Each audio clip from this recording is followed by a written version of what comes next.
Dans le conflit Iran-Irak, c'est sans doute la fin de la trêve unilatérale observée par Bagdad depuis 72 heures. Un porte-parole militaire irakien a confirmé le tir de 2 missiles sol-sol sur Téhéran et Ispahan, dans le centre de l'Iran. Depuis le début de la guerre des villes, le 28 février dernier, l'Irak a tiré 151 missiles sur l'Iran, dont 113 sur la seule ville de Téhéran.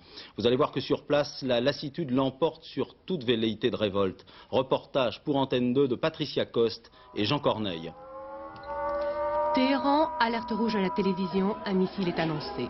On se réfugie dans les escaliers, dans les couloirs ou les sous-sols des maisons. La ville ne compte que quelques abris véritables.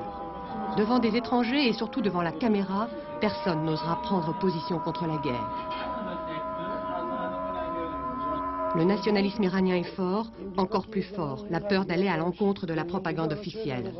Cet homme ne pourra que nous dire « Dites la vérité sur cette guerre ». Tout le monde nous oublie. Plus de 100 missiles sont déjà tombés sur Téhéran. Alors le sentiment pour d'autres, c'est celui de la curiosité mêlée au fatalisme.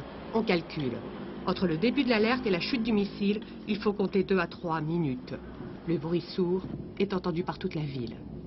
La fusée arrive à une vitesse subsonique.